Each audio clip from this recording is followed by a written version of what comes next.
বাংলাদেশের চলচ্চিত্র অঙ্গনে সুপারস্টার শাকিব খান, যাকে বলা হয় ঢালিউডের রাজা। তবে জনপ্রিয়তার পাশাপাশি তাকে ঘিরে সবসময় থেকে এসেছে আলোচনা আর সমালোচনা দুটোই।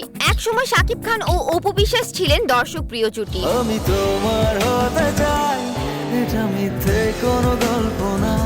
তারা একসঙ্গে অসংখ্য হিট সিনেমা উপহার দিয়েছেন, কিন্তু হঠাৎই অপু বিশ্বাস মিডিয়া থেকে হারিয়ে যান। দীর্ঘ বিরতির পর একদিন তিনি প্রকাশ্যে আসেন, সঙ্গে আনেন তাদের সন্তানকে। তখনই সবাই জানতে পারে শাকিব অপুর সংসারের খবর। এরপর শাকিবের সঙ্গে কাজ করতে শুরু করেন নায়িকা বুবলি।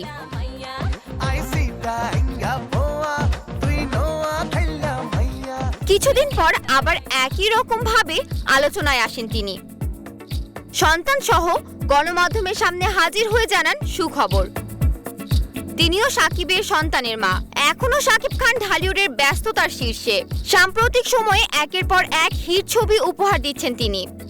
তার আসন্ন সিনেমাগুলোর মধ্যে আছে তাণ্ডব, যেখানে অভিনয় করেছেন সাবিলা নূর। সোলজারে দেখা যাবে তানজিন তিশাকে, আর প্রিন্সে গুঞ্জন চলছে তিনি নাকি কাজ করছেন তাসনিয়া ফারিনের সঙ্গে। যে নায়িকার সঙ্গে শাকিব খান কাজ করেন, কিছুদিন পর তিনি যেন কোনো না কোনো সুখবর দেয়। তাই ভক্তদের প্রশ্ন, সময়ের সঙ্গে আবার বছর পেরোলেই কি এই নায়িকারও সুখবর দেবেন? জান্নাতুল ফেরদৌস শতাব্দী, সুখবর।